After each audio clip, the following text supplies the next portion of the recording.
Welcome to the Swirl Suite, everybody. Happy Wine Wednesday. This week on the podcast, I have Ray Sholes of the Royal Vines. So Ray is a sommelier out of Miami, and he has crazy charisma.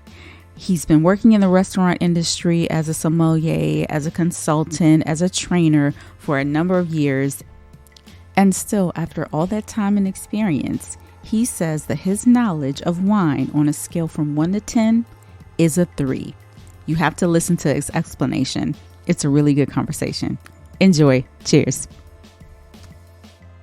Ray, welcome to the Swirl Suite. How you doing? I'm blessed and unbelieved that I am here hanging out in the Swirl Suite.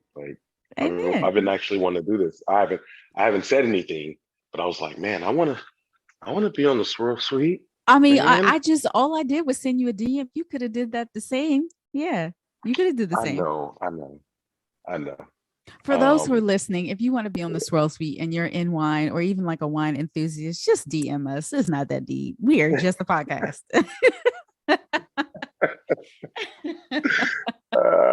So for those who don't know you, introduce yourself. All right. So my name is Ray Sholes. I am a certified sommelier and WSET3 level 3 student. And I am the sommelier at Michael's Genuine and the owner of the Royal Vines, as well as the curator or content creator for the Black Owned Wine Review on YouTube. So I wear a lot of hats, but all in all, I am a wine geek and enthusiast. Some would say influencer, but I don't know if I necessarily qualify as an influencer. I don't post nearly enough to actually be considered an influencer, at least in my eyes. So tell us about your original introduction to wine. How did you get started in all this? So I got started in wine fairly interesting. I guess it's fairly interesting. So I went for an interview for a pretty nice place called, well, I'll leave the name out, but it was a pretty nice restaurant. And, they had a pretty nice wine program. And I hadn't had any fine dining experience. And, I interviewed with the chef. And, when I get an interview, I'm going to toot my horn a little bit here. But when I get into an interview, it's really hard for you not to be like, I don't like that guy. You know what I mean? I'm going to get a call back. I'm probably going to get hired for the job because there's a certain level of charm that I've been told that I have. Oh. And I have a little personality. I'm a smart guy. So, I said, go out for this position. And the chef ends up telling me that I am not, worthy, basically. He says that, I don't have any fine dining experience. So I said, all right, that's fine. I'm going to take my heartbreak because I was definitely heartbroken. And, I kind of sulked in that heartbreak for a while. And then I said, you know what? I'm going to learn everything I can about wine so I can be undeniable. So I went to a mentor of mine, said, hey, listen, I want to be a sommelier. And he gave me a stack of books. And I said, all right, cool. He was like, read this one. He was like, read it twice. He was like, you'll be good. So I read that thing forward and backwards so many times. You remember the name of the book? Yeah, the name of the book is Kevin Ziralli's Windows on the World. Gotcha. But to that list, I would add, if anyone's listening that, wants to get on that wine journey, that's a really good book. But I also would highly encourage Wine Folly as well. You can search any of those two books. And I think that's a really good starting point for anyone that wants to get into this world. So I read this book and I went in to do another interview, a different location, same place, same company, but just a different place. And once I got in there, the very first person I sit down with is their beverage manager. And he's super into wine at the time. And he asked me, he's like, hey, how's your wine knowledge on a scale from 1 to 10? And I was like, 3. And he looks at me like, what? I was like, yeah, 3. And I was super confident in my answer. 3. I'm a solid 3, maybe a 2. And he's looking at me like, this guy, he was like, you have to explain further. I was like, well, you have to understand about wine. The more you learn, the more you realize you don't know, right? And I was like, there's no way in the world that anyone could ever be a 9 or a 10, not even at a master sommelier level. So he looks at me, he was like, that is the most well thought out answer Well that, done. he ever heard. So after that, it was a shoe in. We started talking about being married and, because we were both newly married and talking about wine, what we liked, what we didn't like, so on and so forth. And then after that, I was hired. Same day, got hired, started the week after, and then, went through the training, struggled through training with the wine, because at that The point, service I was part of all, it, or just like the knowledge? no, the knowledge. The theoretical part I had, but like sitting down and tasting the wine, trying to describe the wine, that was something that was a little bit more difficult for me because I hadn't had that experience of tasting so much. So I decided to concentrate on that. After my training, I created a position to do ongoing wine training for new servers. And, I would do that once a week with them. And, wine sales were amazing. A year later, I got promoted to a manager. And it just kind of snowballed from there. Very nice. That's a great story. And do you still work at the same restaurant where you started? No. Okay. I opened up for them 2 locations in Houston as a corporate trainer, and then I went and opened up 2 locations for them in Houston. Thereafter, I went ahead and got promoted as a manager, went back to Houston to work that market. And that's when I got that deep dive into wine. Sometimes you have I have a couple chapters is kind of how I see it. Okay. Like my first chapter was getting the denial and starting to read more. The second chapter was getting into a job that was really focused on wine and realizing I didn't know as much as I thought I did and struggling through that. Then the third chapter was me being in Houston and, being tossed into or joining in the wine community there, where I'm surrounded by master sommeliers, advanced sommeliers, and people that have been running programs for years. And me looking around saying, oh, well, I thought I knew a little something about wine, but these people are so advanced. I was like, all right, well, here we go again, So I think I keep evolving into these roles where I'm like, all right, well, this is the next chapter, and I feel like a beginner again.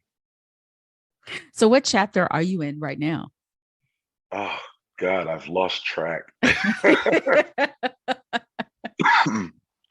Yeah, no, I've definitely lost track. I would say this is probably about chapter 7 or 8. Okay. Right, which is still in the beginning of the book. Sure. So, at this point, I'm the sommelier and running a wine program, and only focused on being a sommelier. And to tell the truth, this is my first time actually being able to only have to focus on wine and not be a restaurant manager that focuses on wine or a general manager that focuses on wine. I'm just the wine guy. That's it. So it's a true treat to kind of really only focus on. So I have a question. Because I'm not a sommelier, I'm more of a wine educator.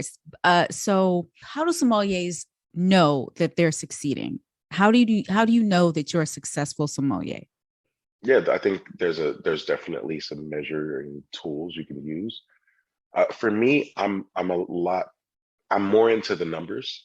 I think when you first become a sommelier, you're not necessarily into the numbers. You're more into what's on my list and what's the cool stuff that I have. And when you say numbers, great. You mean wine sales? I'm talking wine sales. I'm talking cost of goods sold. I'm talking about how much money are you bringing to the bottom line? Gotcha. How profitable is your particular program? And for me, I'm a numbers guy. I want to make sure that I'm making my money for sure, but I also got to make sure that I'm contributing to the bottom line of, our P&L. I want to make sure that the business is making money.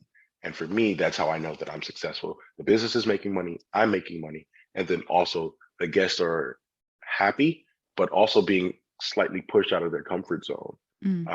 to learn more. So those are kind of like my measuring tools to say, all right, am I being effective and am I successful as a sommelier? Hmm. And then, of course, I'm so sorry, I can't forget about the staff. The staff has to be learning and growing as well. And when they're learning and growing, they can be more confident. They can sell for you, which kind of removes you from tables sometimes, but Hmm. is a great thing. Now, I've never worked in a restaurant before, like I said, but I've seen a lot of footage, like on like documentaries and on TV. Is it true that there's like a pre-shift and post-shift, like meal or dinner or wine pairing? Is that how they learn? Yeah, no. So if you think about it, right, how do you learn in a Yeah, restaurant? You're always busy, yeah. especially a restaurant like Michael's Genuine, where our lunch sometimes is busier than our dinner. Wow. Right. We're in the middle of the design district where it's like think Rodeo Drive, but in Miami. So it's really high end. Balenciaga and Tom Ford. You got Ferragamo. Like you got everybody. Louis Vuitton. You got everybody, right? And celebrities galore walking around. I mean, I just met Trick Daddy the other day for Wow. the first time. Okay. I was just like, yo, Trick Daddy Dollars, what's going on, brother?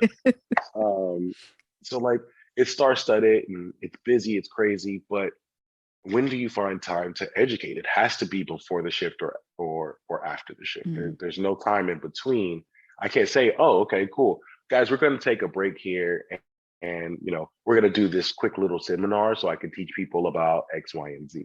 Like Hmm. people don't want to wait for their food. No, Yeah. that's not gonna happen. So we got to try and squeeze in the time where we can, which is, kind of the downside, but it is what it is in this business. Got you. Well, okay. So, But yeah, oh, go ahead. no, I was gonna say, but yeah, you do get, that pre-shift meeting.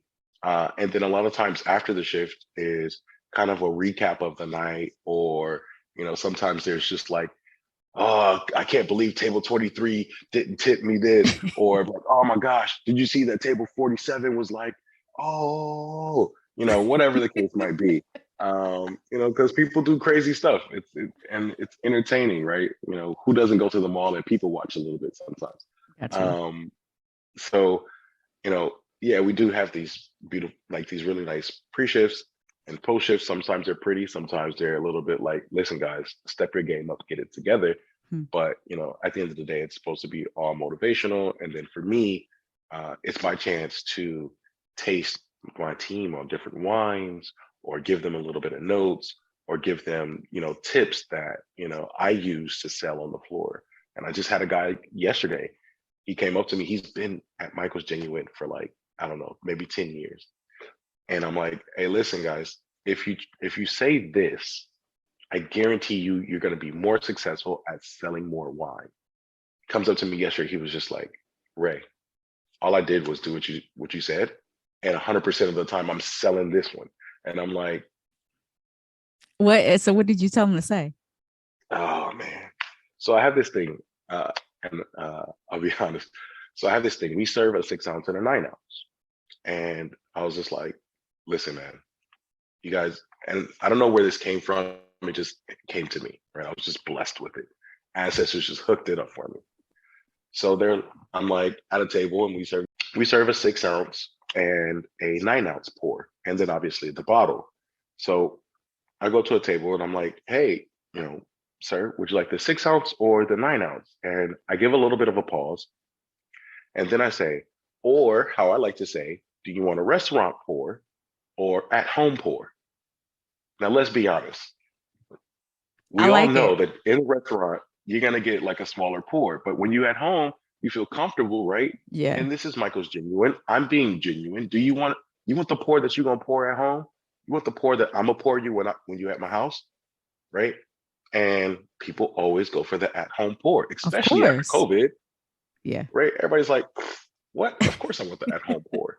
And depending on the wine, that could be the difference between, selling, a $15 glass of wine versus, maybe 25. And that makes a big difference. That is genius. That's genius. I love Yeah. it. I love Yeah, that. I'm dropping gems today. You are for sure. What are some of the wine trends that you're seeing in your restaurant right now? What's everybody asking Um, for? everyone, I don't know if this is a trend. I guess it is, but everyone's drinking Sancerre. Like Really? everyone wants Sancerre because it's Sauvignon Blanc. It's the new Sauvignon Blanc, right? So before, I would say what, maybe 5, 7 years ago, everybody was on New Zealand Sauvignon Blanc, maybe even 10 years. Everybody's like, oh, New Zealand Sauvignon Blanc is the best. You know, you got Yeah. to drink New Zealand Sauvignon Blanc. And, you know, the soccer moms will come in like, oh my gosh, can I get a glass of Sauvignon Blanc? Like, is it from Marlborough? And I'm like, yeah, it's from Marlborough. But we have the essential oil. Go, no, I'll take the Marlborough. All right, fine. It is what it is. And so now it's Sancerre, and everybody wants Sancerre.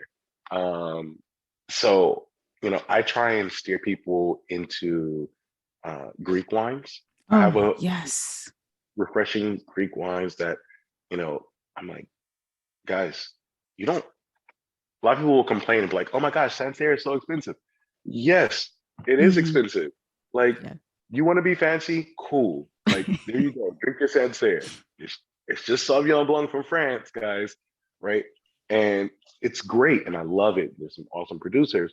But if you want something that doesn't hit the pocket, you know, it's hard, but you want it to be cool and refreshing, like a Sauvignon Blanc, try Savatiano. Mhm. It's a little rounder and really delicious. Or, you know, try a Certico, you know, try something refreshing from Greece. You know, it's going to give you the same pleasure. It's not going to hit your pocket as hard, and it's going to still be delicious. I love that. I love that. And I absolutely love green wine. Everybody Yeah. knows that. I talk about it a lot. That's Yeah. so cool. Listen, I love me some Greek wines, man. Love me some Greek wines. Yeah, I've told this story before, but the one time that I went to Greece and it was our last day there, me and my husband, and we just stopped at a random spot in Athens. Um, and we just wanted we saw chicken. I was like, oh, that chicken looks good. We're hungry. This is the last meal. Let's just get some chicken. They'll add on some potatoes and we'll get whatever their house wine is. When I tell you, it just looked like a little shack and they brought out this wine in a carafe and it was so good. It was so good. It probably came out of a box or a barrel or something in the back, but it was absolutely stunning. And I was like, this is crazy. And this is just not even the high end wines, and it was delicious. So yeah, Great. yeah, love it. Nice. Yeah. And it happens like that, you know, Yeah. especially when you're traveling, I feel like you kind of get a chance to taste some really amazing stuff. Like I went to I went to Barcelona, right? Mm-hmm. It was, me and the wife's wedding anniversary, and we ended up going to like a couple different countries, but we went to Barcelona. We're in Barcelona, and I'm like, all right, cool. We stopped, we grabbed like some pizza, a little bit of food, and I'm like, you know what? Let me try this sangria. And all this is before we're about to go to our Airbnb.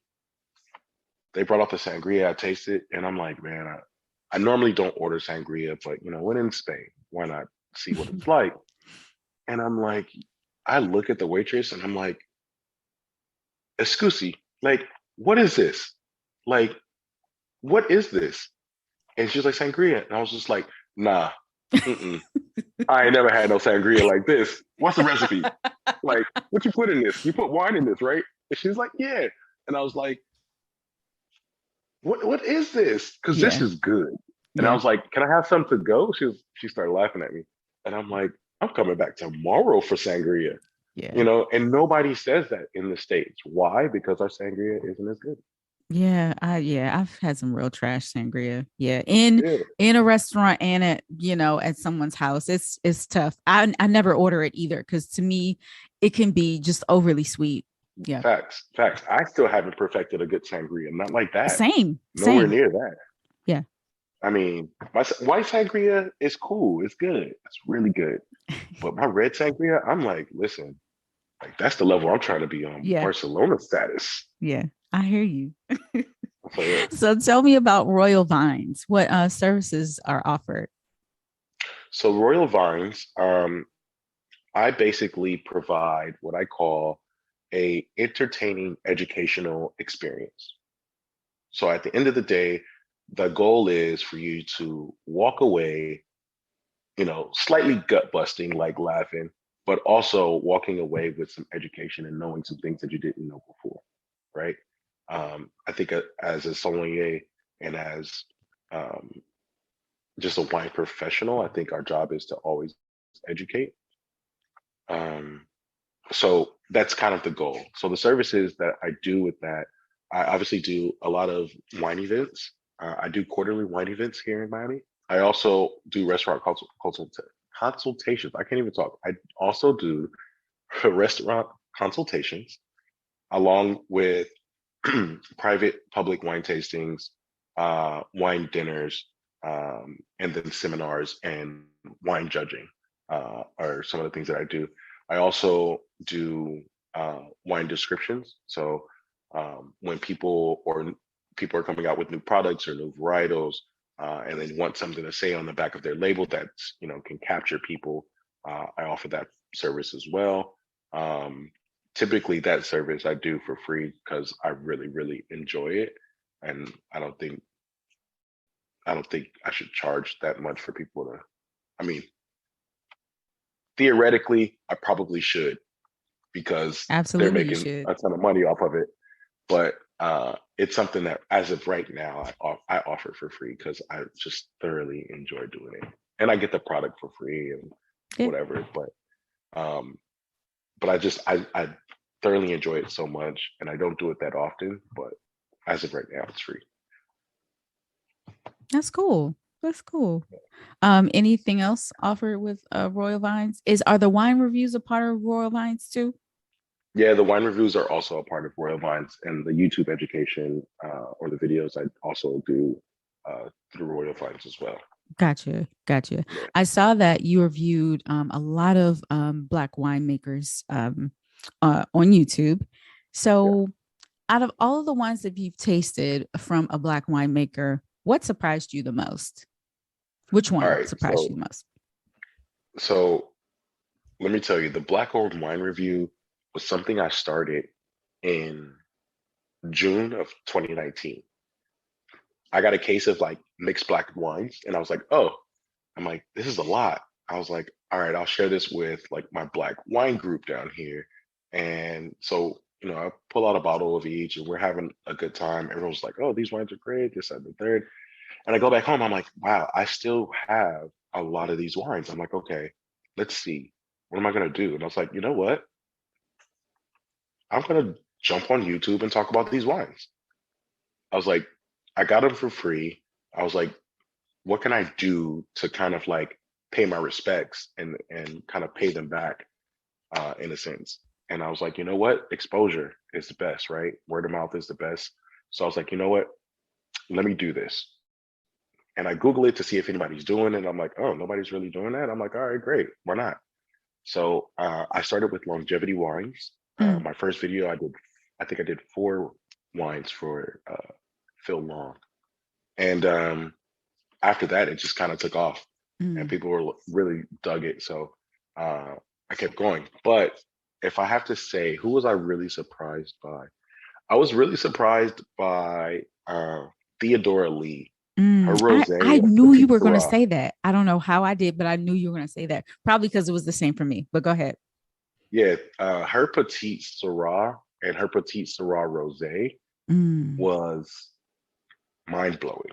yeah, Like I was not expecting how delicious those wines were, how balanced they are. yeah. I was really thrown away or thrown off by that, and also Phil Long. Um, in particular, I think it was maybe like his Cab Franc or Petit Verdot that he did. I think it may have Mm, been the Petit Verdot, but between the two of those really kind of threw me too. And I was like, oh wow. I'm like, Jesus, these are really good. mm-hmm. And I think I come across really genuine in the Black on Wine review. So like you can kind of see my face. So If you you pay taste attention, it? Is it real time? Like you don't taste it before you start recording?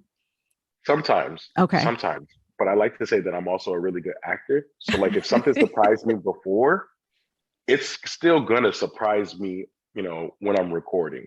Okay. Um, so once I'm in the studio, I'm like, all right, looking at my notes because it's like I'll taste it like right before, so it's still fresh. Okay. So it's not like I taste it, a week before and like write out a script or anything like that. It's just kind of like, all right, cool. What are my tasting notes on this? Like, jot it down. Like, oh, this is really delicious. And then like I literally throw that out. I don't even look at it really. And then I go back and I just taste the wines live, and like everything just kind of comes to me. So like when you see me and I'm like, yo, that's how you know Okay. that's the one. All right. Yeah. Cool. Another little gem. Another little gem. So, the Black wine culture, as you know, you're a part of it, is pretty strong. If you were Yeah. to collaborate with someone in our Black wine community, who would it be? Oh man. Um, there's just so many to choose from. So this is a really hard question. And I'll tag them when Um, this goes out. So, oh Lord, Lord. if you want me to. Um, honestly, there's two people. I have to give it up to two people that I would really want to collab with. Um, and when I say these two names, like ladies, don't be offended because there's so many women that are doing amazing things. Now I'm nervous. No, there's no need to be nervous. It's got to be my boy Jay Stone. All right. Um, like his swagger, like it's super New York swagger, right? It is. Versus, super LA swagger meets Miami. So I think that East Coast, West Coast swag for both of us on an event would be really dope. And then I also look up to like what he's doing in the industry as well. So I look at him, I'm like, dang, I'm like, that's what's up. So like if I was gonna collab on an event with someone, like that would be my number one choice. Okay. I'd really like to collab with him on an event and do something cool. Really pick his brain. Uh, and I met him actually August at the Hue Society joint that we had up in Atlanta Mm-hmm. for a brief moment, and like it was literally, you always see the women on Instagram and on social media and so on and so forth, and you don't see too many of the gentlemen that are in the industry Mm-hmm. as much. I don't think that we're as vocal on social media. Maybe I don't Sure. know. Maybe I'm just not. I don't know. Maybe it's No, the it's true. algorithm. It's true. But when we all got together, like it was such a vibe. It was such a vibe. It's the only way I could really explain it. And it was, you know, it was a few of us. It was maybe like seven of us. And we're like in this little huddle, like just talking. And most people will walk by like, oh, they're probably having guy talking about some chicks. No, we was over there geeking out, talking about wine, talking about each other, what we're doing, so on and so forth. And, really just kind of geeking out, over each other and what everybody's doing and just wine in general. Um, so that moment, I was just like, all right, found my peeps, Yeah. found my circle of Yeah. gentlemen that are doing the same thing. So it was nice. So that would be my number one. Um, and then there's this. I got a lady for y'all too. Actually, now I think about it, I'd love to collab with my homegirl Amira Garba from Lovely Wine. Oh, nice. Nice. Good choice. That is, so I met her through the Roots Fund. Shout out to the Roots Fund for connecting all the scholars and doing the work out here in these wine streets. But I met her through the Roots Fund, and she came down to Miami. And like the time that she came down to Miami, it was horrible because it was spring break time. Oh. So it was a hot mess with just like college students everywhere. And we ended up kicking it or whatever. And it was an instant bond. Like you ever meet somebody and like the next time I saw her in real life, it was like, yo, that's my sister. Like y'all better chill out. Got you. That's like my little sister because she's shorter than me, right? And super petite. But like she just has so much personality. She has so much energy. And like I love her for that, right? But that's my homie right there. So like I think if we ever like did some type of event or product or whatever it is, I know it would be absolutely fantastic because we both got big personalities. Mm-hmm. So I would like to see how that would go. So those would be my two. Those would be my two. Okay, great. Great answers. I love your choices. Cool. So we got some closeout questions before you leave us. I'm so used to seeing us. It's just me. All right. So you are on a road trip. You're on a road trip and you have to pick a chain restaurant to stop at.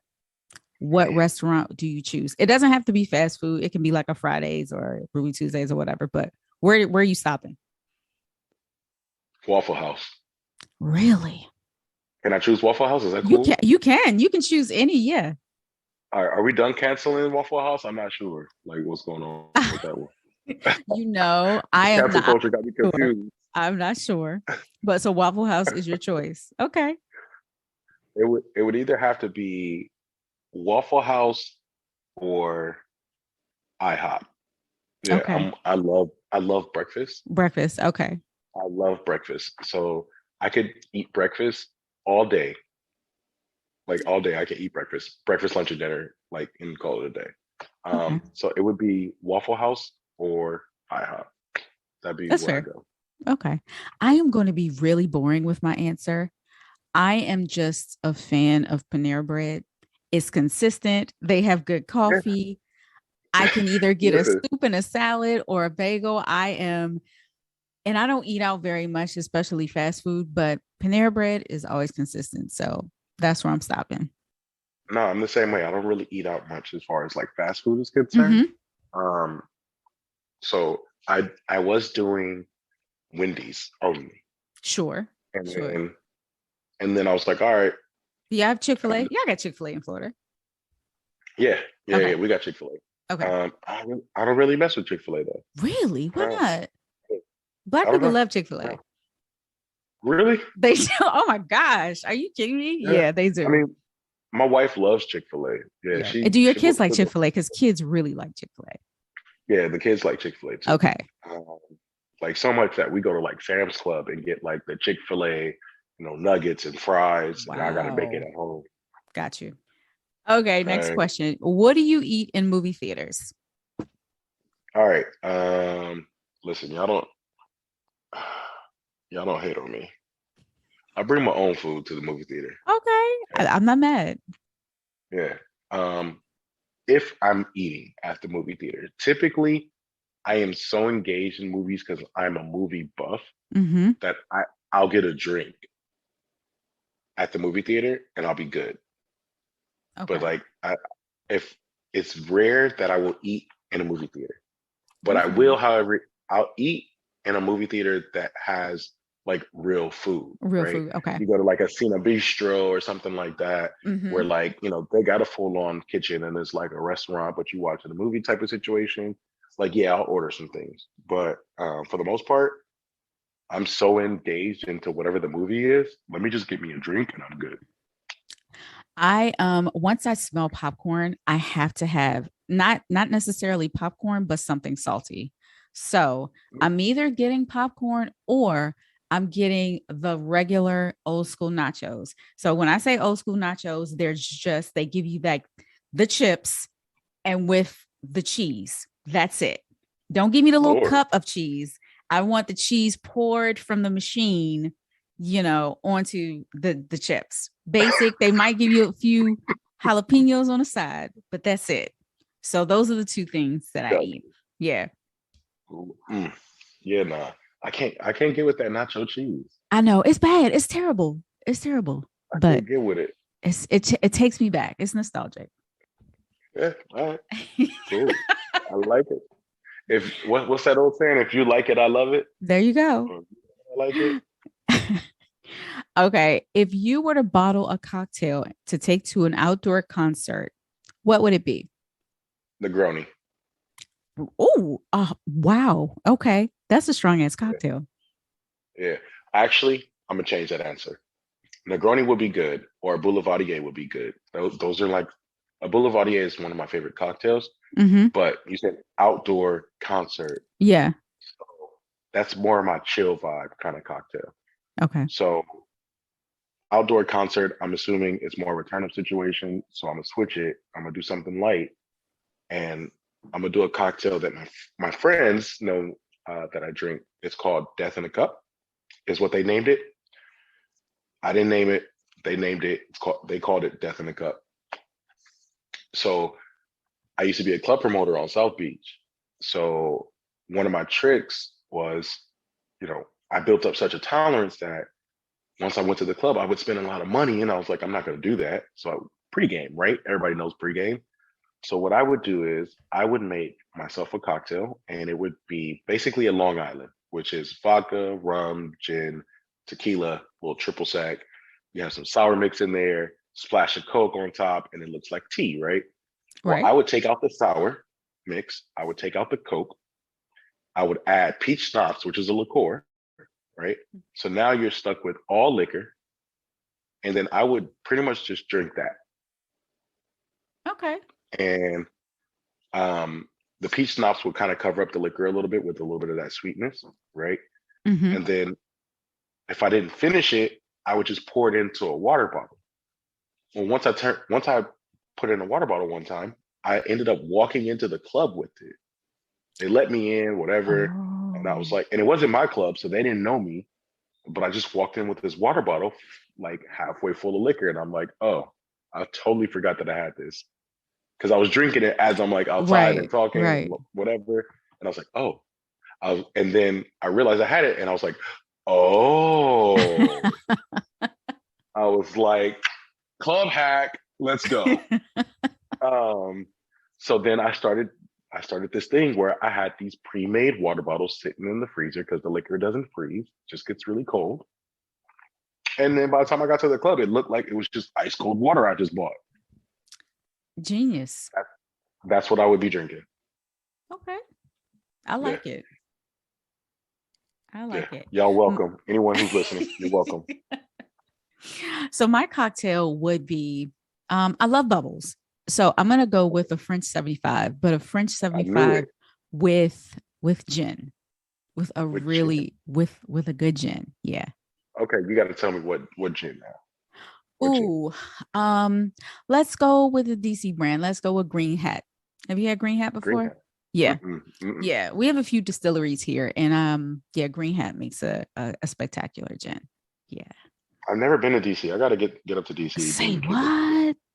Get DC. Yeah, out. Yeah, you got to come visit. Yeah, yeah. we have some great Maybe local wines, maybe spring and break. yeah. Yeah, our local wineries are great, and of course, we have a big Black wine community here. Yeah, no, I know a couple people. Know Yep. of a couple people, I should say. Sure. Yeah, Cool. cool. All right. I like it. So next two questions are about Compton. I read that you were from Compton. Is that Yeah, where you yeah. grew up? So Compton and Long Beach. So Okay. I lived in Compton. I got into like maybe two fights in Compton, and then Okay. uh, Long Beach was really like my stomping ground. So that's really Got you. where Okay. I like to say I'm from. Okay. I went to school there. Most of my friends lived in Long Beach. Like I know the streets a lot better throughout Long Beach. But I lived in Compton. So, but yeah, yeah. Okay. Name a song that reminds you of where you grew up. It ain't nothing but a G thing, baby. Two loped out G's going crazy. Okay.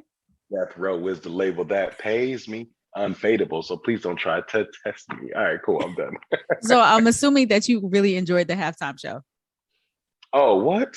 Listen, what? I was in here gang banging. I was speed walking. Like I'm in here throwing up all kind of signs. I'm like, like yeah, let's go, baby. You already know. So the crazy part is my mom calls me in the middle of the halftime show. I'm like, I'm not answering. So I call her after the halftime show, and I'm like, what do you want? What like? She was like, I was sea walking. Did you listen to that? I was like, hold on, wait. First off, wait a minute, mom. Whoa. I was like, I know you was not crip walking at your age. And she was like, boy, you already know how I get down. and my mom is so saved and sanctified. And I'm like, really? I was like, uh-huh. I thought you should have been Jesus walking. How about that? Jesus walks. Like, get your Kanye on over there. But so we went back and forth about the halftime show, and yeah, but I was definitely enjoying that. That was like highlight. I love it. All right. So this time, name a TV show or movie that reminds you of home. So I grew up I really learned a lot of life lessons from this show. It's funny because like people watch TV now and they're entertained. Sure. And when I was a kid, like, yeah, it was entertaining, but like I was also always learning, always observing and trying to learn something. Maybe that was my geeky side that I didn't know I had. I don't know. So the show I grew up on was Fresh Prince of Bel-Air. Huh. Right. Like, and that reminds me of home because I was so engaged to the point where I didn't see anything else around me. Like if I was watching Fresh Prince of Bel-Air, nothing else in the world existed. Right. And I think that also kind of shows in my personality as well. Like that goofy side. Like I could play a Will Smith. Like, have you like watched the dramatic version of Fresh Prince of and I Bel-Air? love it. Yeah, and I It's love well it. I'm in love done. with it. It's It is. very well done. I like it too. Listen. This is how much I was in love with that show. The fact that I'm watching Bel-Air, and I went to work and I was like, yo, have you guys seen the Bel-Air? It's like, yeah, I don't know. I said, wait, before you say anything, just know if you do not agree that the show is fire, you're gonna fight me right now outside. We're going outside. And everybody starts laughing. And I'm laughing too, because I'm joking. But at the end of the day, I'm like, listen, still, yeah, fight me. Yeah. I think the show is well done. I really I like how they did the characters, and also the soundtrack is insane. Yeah, no, that is ridiculous. Like I loved hearing the music that's in the show. I really, really love that. And I feel like they kind of maybe took that idea from the movie Uncorked, where amazing music. Yeah. Amazing music. I think the storytelling could have been a little bit better, but the music was really, really dope. So, I mean, adding that into the show, I think made it even more dynamic. And I love what they did with Jeffrey. Like Jeffrey's now Jeffrey's bomb. Yeah. What? Jeffrey's now this bad man. Like, yeah, he's now this like Jamaican London. Like, listen, you don't know who I am, where I'm going to be, and what I can do. Stringer Bell a little bit. Okay. All right. Yeah. He got some dark Stringer Bell energy. I was like, I'm feeling it. Listen, I was just like, all right, okay, cool. And then no, but I'm loving how real it is, right? Because if you think about it, the Fresh Prince of Bel-Air was like the there were some real moments, but it didn't really dive it too much into the other characters as much. Right. It had to stay a comedy. Yeah. Yeah, absolutely. And this is more like, listen, this is getting kind of dark, but I like it. Yeah. And it's realistic. Like, yeah, you're a rich kid in Bel-Air. Chances are one of your kids is doing cocaine. And you know, that, and it is happening in the show. And I'm like, oh, that's a very real thing. Yeah. It's a very real thing. So I was just like, all right, cool. But I'm down with I'm super down with what they're doing with the show. Love it. Absolutely love it. Awesome. So this was fantastic, Ray. Thank you so much for taking the time. I know you're busy. I know what it's like to work in the service industry. I appreciate you being here with me today. No, it's absolutely my pleasure. Like I said before, you know, I was hoping and wishing that one day when I grew up, I could be on the Throat Sweet podcast. So now that I'm a big boy and I'm on the Throat Sweet podcast, look, Ma, I made it. Before you go, tell everybody where they can follow you and support you. Yes, absolutely. Please support me. First, I would like to say all of the merch that you see on my website is www.theroyalvines.com. All the merch, especially the merch that I'm wearing today, it's one of my Black Wine Legacy shirts that has all the black or some black wines on it, which is really amazing. All the proceeds and all the dollars from that go to supporting Black wines and supporting the Black owned wine review. So I literally just cycle that money into the Black owned wine review. So that way I have money to kind of dedicate to purchasing these wines, helping with shipping with these wines if I get them for free, or just production of the Black owned wine review. So that's theroyalvines.com. And then also you can find me on all social media platforms at The Royal Vines. Or if you're lazy and you don't want to do all that work, you could just Google me, Ray Sholes, RAY space SHOLES. And you will definitely find me somewhere in there. Wonderful. Beautifully said. Well, thanks again, and you enjoy the rest of your day. Thank you so much. Thanks for joining the Swell Suite, everybody. That is our show. We hope you enjoyed it. Next week, we wrap up Black History Month with something really fun. So stay tuned. Cheers.